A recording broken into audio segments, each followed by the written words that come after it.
Folks, if there is no Mandela effect, and the Volkswagen logo has always been with a gap, as the Mandela effect deniers say, here, this is actually QTV's van.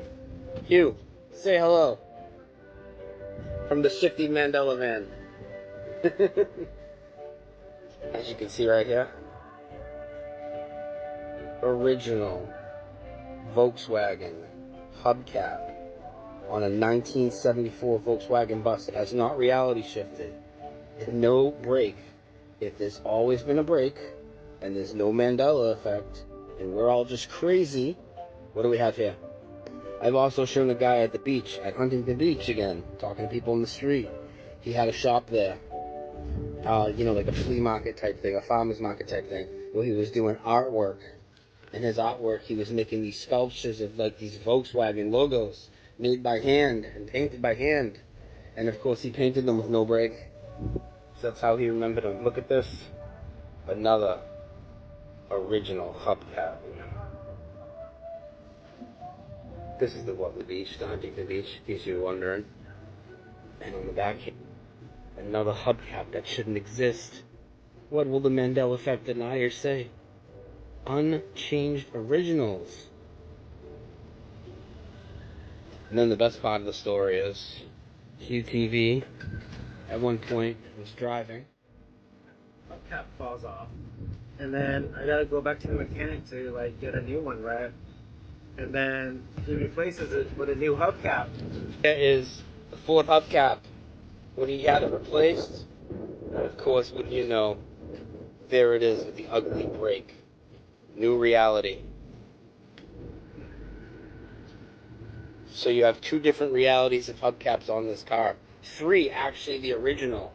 Unchanged, which is amazing. Why have these not changed? We don't know. I'm going to let you in on a little secret. The majority of secret societies have the same truth. The initiation, the symbols, the hierarchy, all of it can be boiled down to this one truth. Ordinary consciousness is limited, but with specific initiation, training, and experience, you can access altered or higher states of consciousness. That is what they are all doing. This is true for Freemasons or the Hermetic orders, mystical Islam, Tibetan Buddhism, Kabbalah, chaos magic, modern occult groups, psychedelic mysticism, transhumanism, the cult of Mithras, the Pythagorean Brotherhood. I could go on, but it's usually the same model with consciousness as a ladder, and that most people lived in kind of a low-level, unaware, asleep state, but that you can ascend to different levels of awareness, which are just different states of consciousness. And then secret societies guard this knowledge and initiate people into it. And how they do it can be unique. It can be meditation or breath work or psychedelics or ecstatic experiences or mantras or symbolic rituals or visualization. But these are all just tools to get you to access different states of consciousness. And one of the great things about being alive today is before you had to access one of these secret societies and have someone teach you how to access these different states of consciousness. And now it's all over. It's not really secret anymore. Here's a strange photography rule that you have never heard of, and it's called the rule of odds. And it's the known fact that people are more drawn to photos that have an odd number of objects than photos that have an even number of objects. That means that if you're taking a photo of the ocean and there are 4 posts sticking out of the water, you can make a stronger photo by just adding or removing one of those posts. Or here's an example of a fabric store in China where the photo becomes more interesting when that 4th person is removed, leaving just 3 people. The rule of odds is a simple psychological trick that will instantly improve your photos the easy way. 3 is better than 2, and 3 is also better than 4. And if you want to take your own stunning photos, then follow this channel because I have so many more cool little nuggets like this one to give you. I was sent this video of a fighter jet doing an aileron roll close to the ground and actually making contact with the runway. It's not a pure roll like this because your nose starts to drop the moment your wings begin to crack. So when you get to here, your nose starts to drop. When you get here, it drops further, still down, and then you have to recover to level. I made this video a few weeks ago, and since then I found out two things that I wanted to correct and bring up. The first one is a piece of information that I did not have before, and the second one is a mistake that I made. And if any of you know me, you know one of my principles is when I'm wrong, I try to be wrong for the least amount of time possible. The first thing is that when I made this video, I did not know the backstory of the incident. So this incident was Bangladeshi Air Force in May of 2024. The pilot performed 3 aileron rolls, and on the 3rd aileron roll contacted the runway. The airplane continued to fly after that with an engine fire, and the pilot and the backseater, they both ejected out of the airplane, and the pilot did not survive the ejection. That is a tragedy, and my heart goes out to the family. Having flown fighter jets for over 2 decades, I lost a number of friends over the years to flying incidents, and it always has a huge impact on the community. I did not know that when I made the video, and I wasn't doing it to be critical of the pilot or the person. So I just wanted to correct that and say my heart goes out to the family and the community of that pilot. The second thing was that in the maneuver, I referenced the Thunderbirds, and one of the Thunderbird bros reached out to me and corrected me. So the maneuver that I was talking about is the Viper demo team doing the triple aileron roll. And that is where they enter the maneuver with the nose slightly up, like 1, maybe 2 degrees up. They do 3 aileron rolls, which ends with the nose just slightly below the horizon, and then they go into a climbing turn after that. And that triple aileron maneuver is the one where they start with their nose just slightly above the horizon, because with each aileron roll, you lose just a little bit of nose position on the horizon. So I said Thunderbirds, I meant Viper demo team. That was my mistake. I own that. Sorry about that. And thanks for the correction from my Viper bros out there in the world. Hope that clarifies it. If I'm ever wrong on a video, it's never on purpose. If you correct something, I'll correct it in the video. And I misspeak all the time, so if it's just a dumb thing, I'll probably just let it slide, but it happens. I hope that helps. I want to update and I want to be accurate. I hope you like my content. Like and follow for more, and send me questions, send me DMs. I appreciate it. Thanks. The natural face of a cherub is the face of an ox. Therefore, you'd expect when Satan was a cherub, and he had an ox's face. So when Satan sinned, he now seeks worship. What form of worship does he like? He likes the image of an ox. So that's why the children of Israel were provoked to create a golden calf. They're worshiping Satan. That's why in India today, the cow is sacred. That's why in Greece, Athens, Rome, the beast, the bull, was sacred and honored and worshiped. And throughout the world, even today, the cow is honored and exalted to place of deity. When you go to the Old Testament, you read about Baal worship. Baal was worshipped in the form of a bull. And so, therefore, Satan loves the image of the ox, loves to be worshipped in that manner. You're about to see a smooth move with an Apple box. It's the film industry version of a trust fall, and the camera operator can rest easy. This is breakaway glass. We use it in the film business to keep actors safe. That was jarring. This is some great multitasking on the part of the prop assistant. They're providing protection for the camera operator, providing resistance for the hammer, all the while squirting fake blood on the actor's face. I can tell you one thing, at the end, they were all tired. Special effects technicians will often throw soil and debris from off camera to simulate mortar fire and shell explosions. Looks like this guy just unearthed a grudge. He did him dirty.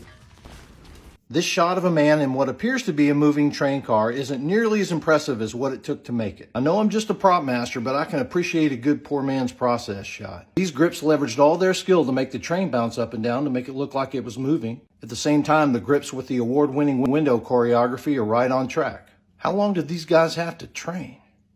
There's a study in New York City. They put up cameras and they started recording people walking. And they took the footage and they played it to convicted felons in prison. And they said to them, who would you pick as prey? They all picked the same people to prey on, just by walk. There were 3 types of walk. One walk was, I'm walking, I'm sloppy, I'm not paying attention, I'm just like in my own space. I have really no deliberate purpose in the way I'm moving my body. 2, my walk is small, I'm more timid, I'm kind of like not comfortable. Those 2 were picked. You know who they didn't pick? The walk wasn't too sloppy big, it wasn't too small, it was right in the middle. I'm looking around, I'm present, I own my space. That person I want nothing to do with.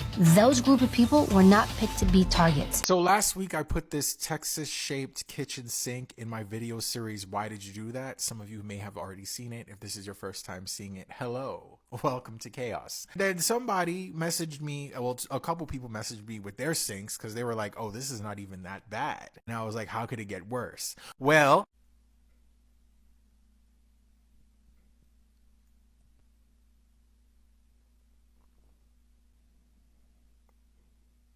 what do you wash in this, huh? Bananas? Like you went to the contractor and you were like, I want to be different. We are young. And this is nothing compared to the next sink. Are you ready? I'm going to turn off my messages. I call this one the Mississippi River sink. It's the fact that it's not even deep enough to be a sink either. It's what, maybe 3 inches deep at best. And then it takes up the entire kitchen island in a most inconvenient way right down the middle, so you can't really use it for anything other than little cups and stuff. And it bothers me that it's stainless steel, like, you know what I'm talking about, like a normal sink. Like they didn't even try to make something fancy out of it, maybe like black or something. I just can't.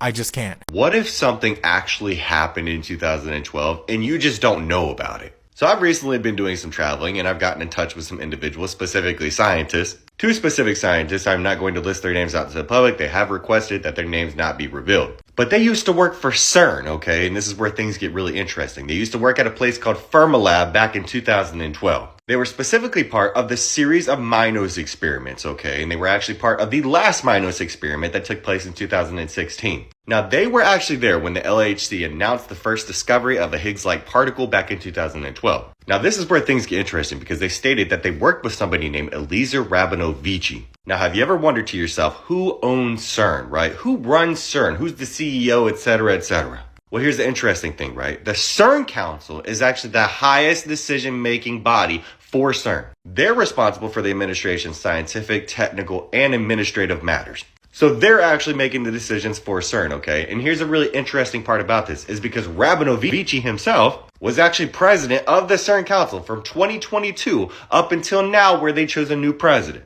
Rabinovici is an Israeli physicist. That should tell you enough. But this is where things get really fucking interesting, okay? Because they just unloaded a whole shitload of information on us. A group that I'm working with is trying to get them on a podcast, but they don't want their faces to be shown. So I'm trying to do everything that I can to get them to just air out everything that they possibly can about this shit. Obviously in a nonchalant manner of which they don't have to show their faces. But they told us some crazy ass shit. For example, one of them actually brought up the anomaly that appeared over Mexico last year.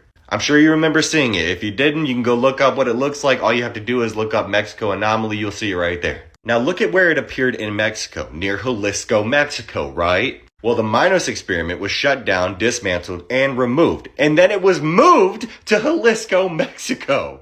Now tell me, okay, when did Biden announce that he was stepping down from being a presidential candidate? And then when did that thing appear? Now all you really have to do is just take a look at that anomaly and then take a look at CERN's LHC.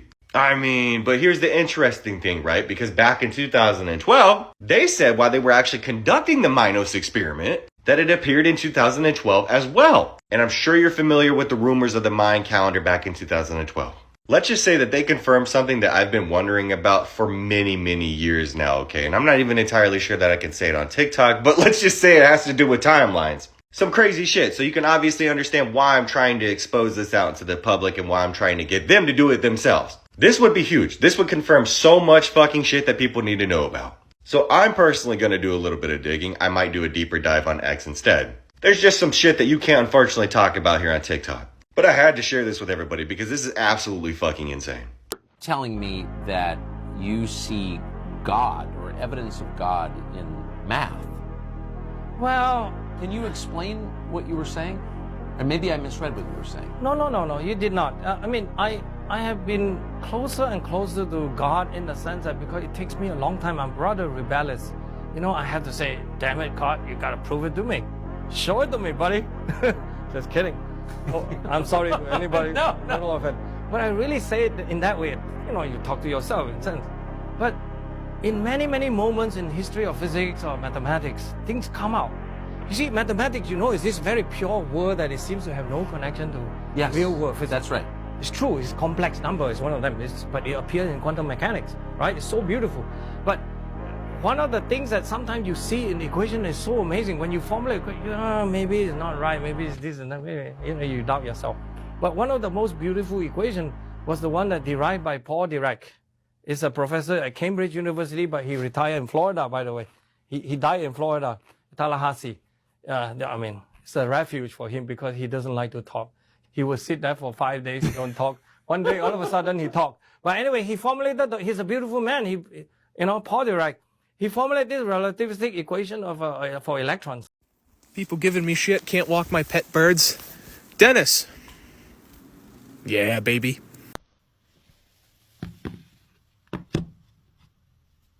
Nova, can you find my phone?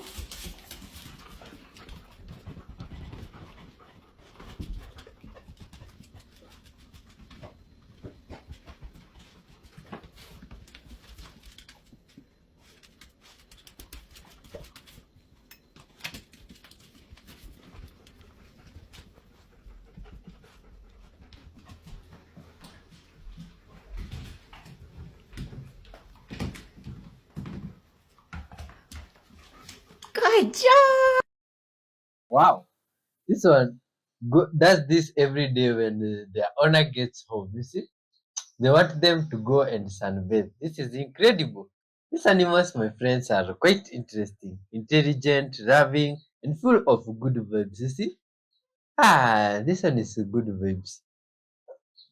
They really care for their owner. You see, just because of the love that they are shown. You see, they don't even know how to appreciate, my friends. This is good vibes. These animals are wonderful. We should all as humans be treating each other this way, you see, with love, caring, good vibes. Look at this. He's even finding the perfect spot for the sunbathe. This is incredible. When first sitting outside there, oh, look, he's headed straight for the warm fireplace. This is nice. Okay.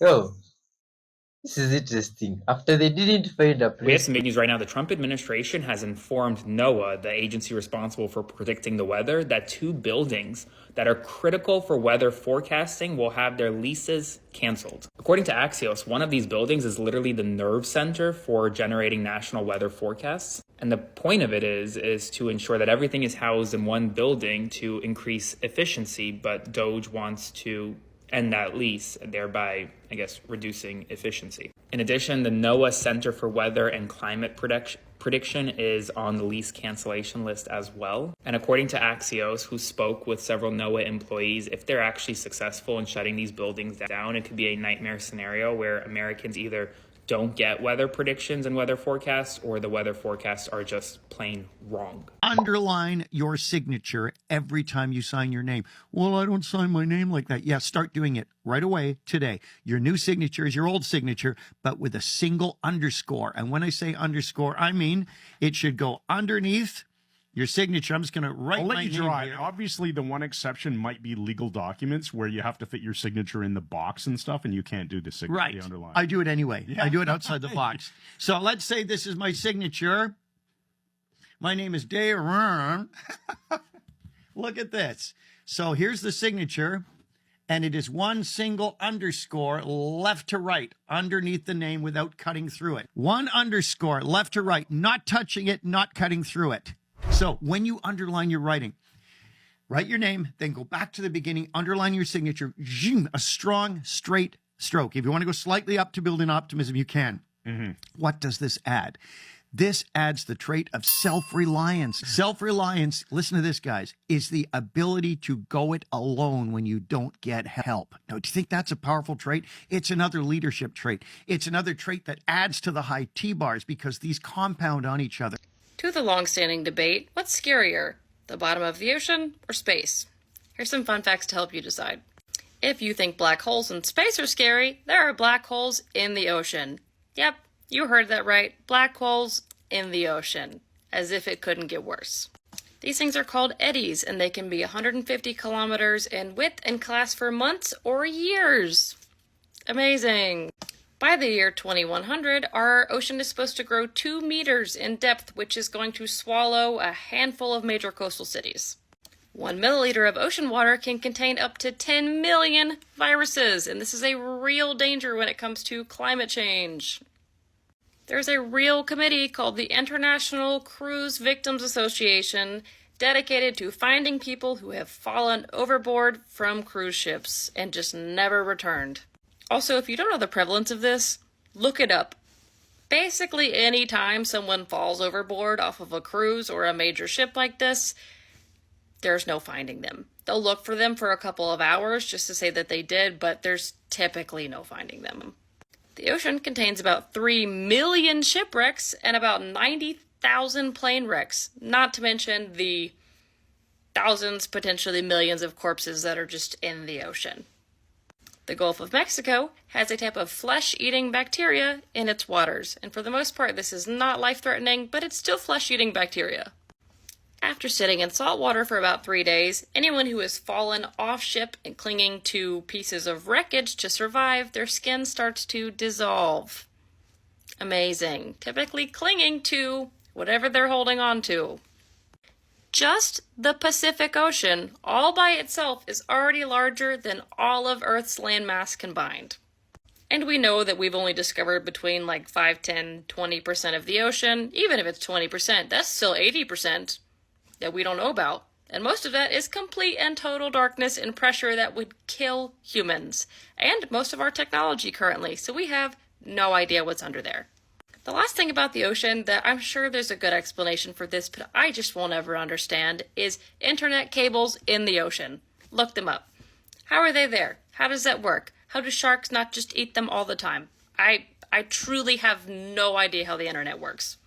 And space facts. When it comes to space, you could fit all of the planets in our solar system between us and our moon. I thought the moon was a lot closer than that. Apparently it is not. Invisible radiation is one of the most dangerous things about space travel. Not necessarily all of the other horrifying things about space travel. Black holes, as there are plenty of them in space, travel at millions of miles per second and just shred anything atom to atom that they come in contact with. So one could be hurling at us and we would have no idea. Every day, several tons of materials from space just fall down into Earth, but they are so microscopic that we don't really ever see them with our naked eye. So you, if you stand outside, could be getting space dust on you at any given moment, which is cool or scary. There's a type of star, Y-type brown stars, that are cool enough that you could touch them without burning your hand.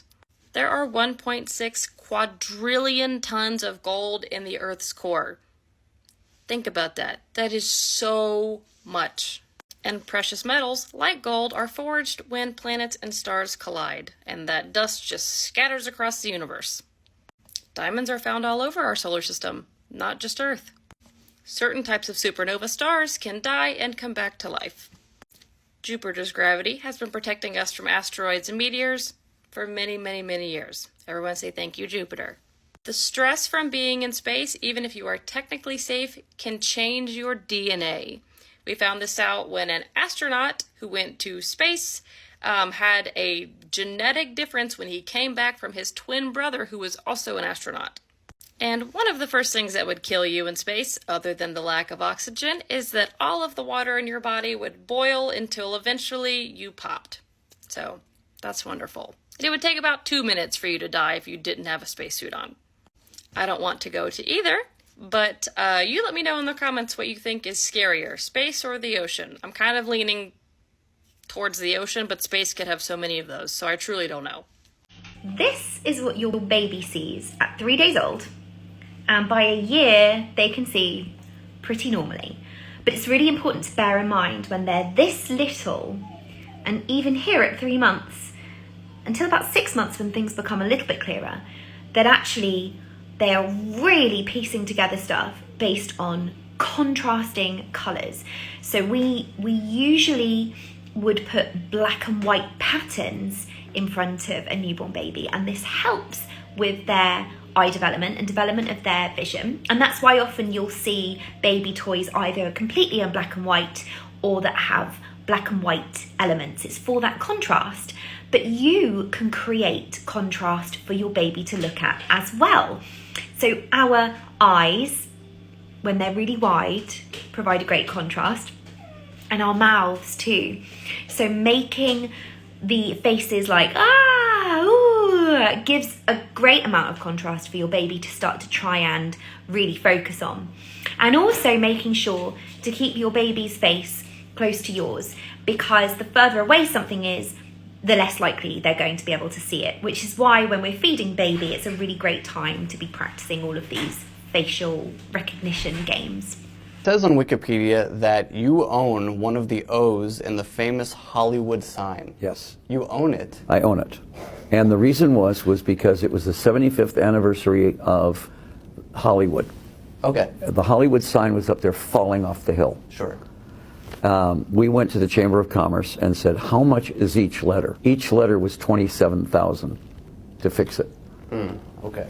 And I said, okay, Groucho Marx just died. Groucho was one of my best friends. Mm-hmm. And I said, well, it's the 75th anniversary. We want to buy the O. Which one? For Groucho, the first one. First one. I said, that O belongs to Groucho. I said, and we'll pay you $27,000. So the O is going to be perfect. Forever. Even if the other sign's falling off, the letters are falling off. As soon as we did the publicity stunt, another publicity stunt, at Carlos and Charlie's, Hugh Hefner bought the H. Gene Autry bought a letter. Spielberg bought a letter. Because they're part of Hollywood. That's where they made their money. And they looked at the sign going, that's a disgrace. It's 75th anniversary. Alice bought the O for Groucho. Everybody then bought a letter, and they redid the sign. But I still own the letter. Why are so many people right now trying to hide the fact that they own a Tesla? And it's not just the Cybertruck, it's all Teslas. There's something going on right now where people don't want to be associated with this brand. Like, this person didn't just put the Audi logo, they also put the model type and engine type, like trying to fully disguise their Model 3 as a different car altogether. Then up top you have more Tesla Mazdas and even a Tesla Honda. This trend is happening while other people are desperate to get rid of their Teslas but can't. This guy said, it's impossible to get rid of a Tesla Cybertruck. I want to cut my losses and move on, but I can't give this thing away. I've lost so much money already. Please help. And at the same time, sales are plummeting in Europe. Tesla sales are now down 70% in Germany. While Tesla is valued like a tech company, they are a car company. The vast majority of their revenue and profit comes from selling cars and getting regulatory credits for selling those cars. And another chunk comes from leasing cars, which is just a different way of selling cars. So when their sales go down, all of their profit streams, except for energy generation, go down. And if Tesla is selling less cars, they're also getting less regulatory credits, which is a major chunk of their profits. And Tesla could easily fix this situation. They just have one major problem they need to correct. What do you have in your hand, and what are you going to be showing us? If you want to know how big Goliath or maybe Adam and Eve were, let me show you.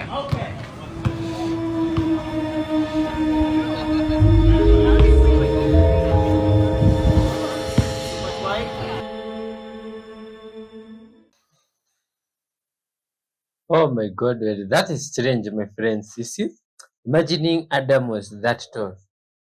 Oh, can you imagine the size of the tree that they were told not to eat from? You see, you can leave with your thoughts down below of how long do you think the tree could be. Anyway, child of God, thanks for watching up to this point. This is why we call the show a wrap, my friend, but always sharing from the book of wisdom. This is what it tells us today from Psalm. But to use Psalm. Yeah. From Psalm. I will not enter my house or go to my bed. I will allow no sleep to my eyes, no slumber to my eyelids, till I find a place for the Lord, a dwelling place for the mighty one of Jacob. This is interesting, my friends. It's from Psalm 132, 132, 2 going down. Now, interesting soul. Let's give thanks to this Maker and ask for them to have a place in our hearts. Thank you, Father, for your goodness and love. Thank you for this far, Father. Thank you for the beginning and this point we've reached. All goodness and love belong unto you, Father. Dear Lord, thank you for the passage from the book of wisdom. May you help us, Father, to understand that passage and for it to grow in us, Father. May you find a place in our hearts, Father, and forgive this viewer that you've been with today all their sins, Father. Purify them, Father, and be with them from wherever they've been watching from. Thank you for the blessings you've added to their lives, Father. May you give them joy also. Help us to increase, Father, and to grow as a channel, knowing you more. In your holy name, Jesus Christ, we pray, trusting, and believing. Amen. Till next time, good vibes, soul. Peace, love, and good vibes be with you. Bye bye.